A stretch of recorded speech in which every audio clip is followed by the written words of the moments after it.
As soon as I thought I was out, they pull me back in. You just can't help yourselves, can you, Disney? You're always here to throw off theories and to introduce new theories and put more story into the mansion. Curse you, Disney! Curse you, I say! I've already done a video on the remaining mysteries of the mansion. You didn't need to include a new one. In the form of a Christmas ornament, no less. I'm tired, Disney.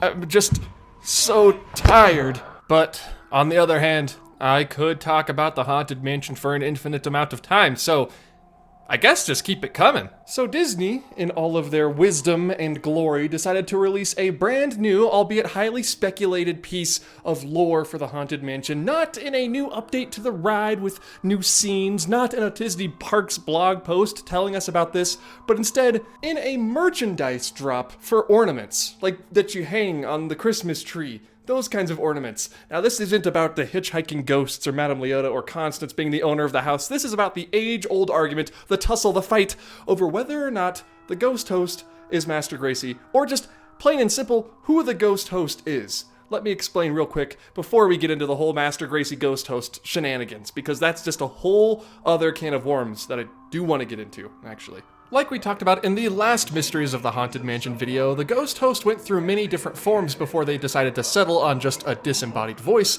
provided by Paul Frees. At one point, very early on in development, it was going to be the voice of Walt Disney guiding you through the mansion before they scrapped that. Eventually, it became a butler or a maid giving you a tour of Bloodmere Manor, and then that obviously fell through. Then they moved on to a talking raven leading you through the halls of the mansion before eventually dropping that, and then, like I said, just going ahead with Paul Frees. The ghost host wasn't as much a character in the attraction, more so like a narrator giving you basic story beats as you move through the different scenes. The ghost host, originally at least, never had a name, he never had a character, he never even had so much as a portrait within the mansion. Of course, as the years would pass, this would begin to change. Frequent visitors of both the Disneyland and Walt Disney World mansions would begin to sort of create their own stories behind these characters they saw in the mansion. The only named characters, like with an official name, were Madame Leota and Pickwick for some reason up there on the chandelier. He got his own name. Nobody else really did. These weren't Phineas, Ezra, and Gus. These were just the hitchhiking ghosts. If even that, sometimes they were called different things. Originally, during the early days of the attraction, they were just known as the Prisoner, the Skeleton, and the Traveler. Usually the ghosts were just referred to as what they were. Examples being things just like the Mummy, the Executioner, or sometimes the Beheaded Ghost, or as his name has officially become known, the Hatbox Ghost. His first name isn't Hatbox and his last name isn't Ghost. He's just a ghost with a hatbox. That's why they call him that. But as the years passed and people became attached to these characters, they wanted to give them names to make them more personable. And that's when things like the hitchhiking ghosts becoming Phineas, Ezra, and Gus, the tightrope walker stretching portrait became Sally Slater, and the bust of Thurl Ravenscroft in the graveyard became Uncle Theodore. Sometimes semi-officially, like the cast members and some Imagineers would refer to them as this name, but they weren't necessarily canonically this name, but other times it would be canon, like look at this guide map for the 50th anniversary of the Haunted Mansion. Meet Sally Slater, I guess that's her actual name. There were, however, a group of named ghosts around from the very beginning, or at least earlier in the attraction's lifespan. These, though, weren't characters you would find in the graveyard or the attic or even the grand ballroom. They were found outside of the mansion before you even went into the stretching room in the form of the tombstones in the family plot. At Disneyland, you had the original 8, Grandpa Mark, Brother Claude, Francis Xavier, Cousin Victor, Rollo Rumpkin, Phineas Pock, and Waffle R. Bender. That's actually only 7. You only named 7 tombstones, and that's right. I only named 7 because the 8th one has led to countless fan theories and videos and speculation and stories over the 50+ years that the Haunted Mansion's been around. And that tombstone belongs to Master Gracie. Yeah, and the tombstones outside of the mansion are references to Imagineers who worked on the attraction, and Master Gracie is a reference to Yale Gracie, the Master of Illusion, the man behind all of the special effects you can find inside the mansion. I feel like this is all pretty well known. If not, now you know. Now, Master Gracie has led some people to confusion over the years. Some people were confused whether or not this was the master of the house, the guy in charge, the big man behind the scenes, pulling all the strings, but that, my friends, is actually not the case. Master Gracie is not the master of the house. He just so happens to be someone who died at the house. Let's talk about the differences between master and mister, and how they're actually the same word. Master just means mister. It's a variation of the same word. Now, as for the question who really owns the mansion, that's a bit of a different story. There's a sailing ship, weather vane, on top of the Disneyland mansion, but nobody really knows who owns the mansion. It could be Constance, and I think she's the most likely contender for the owner of the Haunted Mansion, but again, nobody really knows for sure, and until these theories start to gain popularity and gain some steam, nothing will become canon. So let's make that canon. Let's make Constance the owner of the mansion.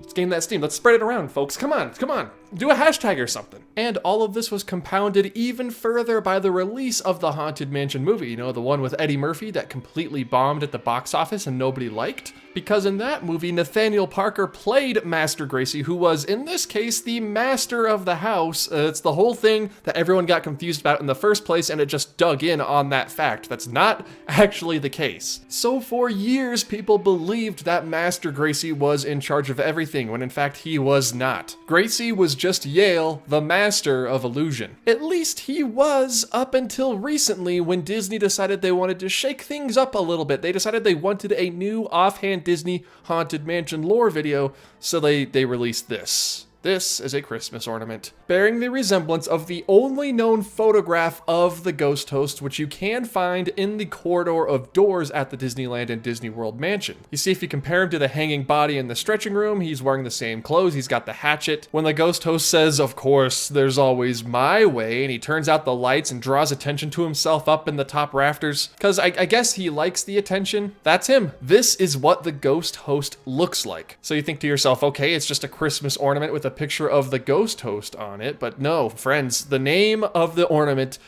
just shook me to my very core. Look at this. They did it. They really did. This listing refers to this man, the guy that you see in this portrait, as Master Gracie. But we run into a problem because we already had a Master Gracie. His tombstone is out front and his picture is in the foyer. At least at Disney World. At Disneyland, it's in the changing portrait hallway. This, the aging man, is supposed to be Master Gracie, at least as far as we know. I guess up until now! So remember what I told you about there being no super strict canon to the Haunted Mansion? Everything is sort of up for interpretation besides a few key story beats. Well, that was true. Master Gracie, this portrait behind me, the aging man was supposed to be Master Gracie. It was accepted far and wide by Haunted Mansion fans, cast members, and even some Disney Imagineers. We all agreed that this was Master Gracie, up until Disney decided to change their minds. Heck, even look at this. This is my red flag here. This right here, this pin is a piece of merchandise released by Disney saying that this man is Master Gracie. So I guess we're just in the battle of the merchandise at this point, trying to decide who is who. Is this the ghost host? Is this Gracie? Is this just a man, a butler? Or is this Gracie? Am I Gracie? Are you Gracie? Are we all Master Gracie now? Look, I just found this. Why? Disney? Why? What do you have to gain? What could you possibly gain? So it seems like we're just gonna have to form tribes. We're gonna have to form camps. We have the camp over here who thinks that this guy is the ghost host and also Master Gracie. And then we have the camp over here that thinks this guy is Master Gracie, but not the ghost host. This man is not the ghost host, but he is Master Gracie. And then of course you got this pin that says, you know what? No, the aging man is the ghost host, but not Master Gracie. I don't know who he is. I don't know what his job is besides just telling you about the mansion. I don't get it anymore. Now you're probably all clamoring to get my opinion on this. I know you are, because I am the expert in all things Haunted Mansion. I know everything there is to know about the Haunted Mansion. I know. And if you were to ask me, in my honest, humble opinion, who is the closest we have to being the canon Master Gracie, my opinion would say that the aging man is more likely to be Master Gracie. This is the first and only merch drop referring to the ghost host as Master Gracie. The only thing that sort of leads me to believe this ornament is telling the truth about the true identity of the ghost host is that it may be the direction Disney is moving in the future when it comes to talking about Gracie. Up until this merch drop, this was Gracie. Now it's sort of thrown into question, but there's much more evidence of the aging man being Gracie than there is of the hanging man being Gracie. Does that make sense at all? I think at this point, Disney just needs to come out and tell us who is who. Maybe at D23 Expo, we could go ask some questions to the Imagineers during one of the panels and ask them, okay, folks, it's time to make up your minds. Who's Gracie?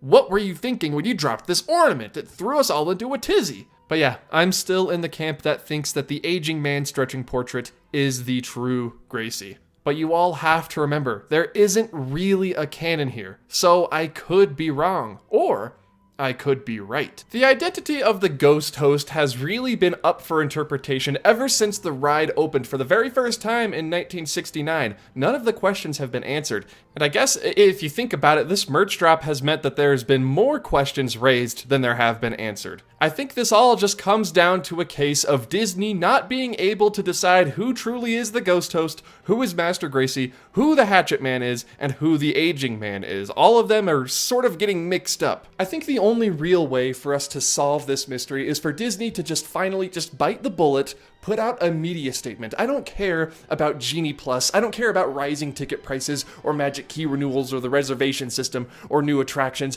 All I care about is Bob Chapek walking out on stage and declaring once and for all who the ghost host is. Is he the Hatchet Man? Is he the Aging Man? Is he just Paul Frees? Is it the ghost of Paul Frees that you managed to capture inside a little bottle and keep backstage and have him recite his lines every time the stretching room begins to stretch? I don't know who the ghost host is, and now I need to know, because I don't even think you know who the ghost host is. Disney, I think you all are just flying by the seat of your pants, and that's not gonna fly. I don't think the Haunted Mansion should have to deal with this host who doesn't know who he is, or who we don't even know what is going on behind the scenes. Disney, it's time. Just admit you made a mistake releasing this ornament. Admit that this is not Master Gracie. Admit that this is Master Gracie, or that he isn't. I just need anything, something, just a little nod, an official declaration, because I don't know if I can consider a Christmas ornament an actual piece of lore. But again, I don't know if I can consider that pin an actual piece of lore. I don't know what to do. Can you see that my mind is fractured? Paris doesn't have this problem. We all know the ghost host in Paris and Phantom Manor is the Phantom. Hong Kong doesn't have this because they don't even have a ghost host. It's just Henry Mystic throwing us around his house. Hashtag reveal the ghost host. Let's just do it. Come on, folks. Seriously, this is a big issue. But what camp are you a part of? I'm going to turn the question over to you now. Do you believe that the Aging Man is also Master Gracie and is also the ghost host? Or do you believe the Hatchet Man is Master Gracie and also the ghost host? Or do you believe neither or all of the above because apparently everything's canon and nothing makes sense ever? Like I said, I'm on team Hatchet Man is not Master Gracie, but he is the ghost host. That's my headcanon. You don't have to agree with me, but you're cooler if you do. Let me know down in the comments. I feel like I'm missing something here. I feel like there's more discussion to be had because I just can't believe they would drop this and just say nothing about it. But all of this brings me around to the point that I made in my video about the Raven. That's why I love the Haunted Mansion so much, is all of the speculation. The story being so fluid and ever-changing, coupled with the amazing atmosphere and music, of course. You can't forget that part. You can't really ride an attraction like Space Mountain or Soarin' and pick up different story threads and different pieces here and there every single time. You can with the mansion. Sometimes Disney excels at telling a very straight-to-the-point story, like the Fantasyland Dark rides or Rise of the Resistance. But me, personally, I like to let my imagination run wild, and that's not taking anything away from attractions like Rise of the Resistance. They definitely have their place, and they're a lot of fun. I love them. I think they're revolutionary. But the implied storytelling of Pirates and Mansion, and even rides like the Matterhorn, can never be beat. And here's hoping that with the release of the new Haunted Mansion movie, Disney knows not to touch too much within the mansion. They pulled through on Jungle Cruise, just try to contain yourselves on the Haunted Mansion. Please, I'm begging you. Although a Danny DeVito animatronic I think would go a long way. Hello everyone, thank you for watching this very long-winded video about a Christmas ornament that just completely turned my entire world upside down over the past week. I saw the ornament when it dropped, and I wasn't gonna make a video. I hate it when people say that. I wasn't gonna make a video on this until it gained traction, but I legitimately was like, it's not really that canon, but it got some big, you know, traction behind it. People started looking into this theory a lot, and Sarah Hellsworth on TikTok made a wonderfully made video on it on her TikTok. I'll actually link that in the description down below if you want to watch it. Sort of given the quick and dirty version of this video. Go check her out. She has an awesome Haunted Mansion themed room, which is more than I could say for my office right now. Thank you to all of the supporters over at patreon.com, all of my favorite people. They help keep this channel going. Even just $1 a month will get you access to most of the perks, like early video access to videos like this one. Also, if you haven't heard, be sure to follow Captain Dan's Submarine Canteen on Twitch. That is where we are going to stream Foolish Mortals live to you all, so you can type in the chat, we can read it, we can talk to you all. It's Foolish Mortals Season 3, essentially, every Friday around noon my time, which is Mountain, and then that's gonna be 11 a.m. Disneyland time, 2 p.m. Disney World time. You will not regret it. It's gonna be a whole lot of fun talking about the Haunted Mansion and the Disney parks and just the state of everything right now. So head over there. Again, that's Captain Dan's Submarine Canteen on twitch.com. Or I guess it would be .tv. If you enjoyed this video, please be sure to hit the like button. That lets YouTube know that you like the video to make me know that I need to make more videos like this, Haunted Mansion theory style. And also be sure to subscribe if you're new around here, stumbled upon this video, and just want some more offhand Haunted Mansion knowledge for your brain. Thank you all so much for watching, and I look forward to seeing you all in the next video. Again, the Hatchet Man is the ghost host, but not Master Gracie. Goodbye.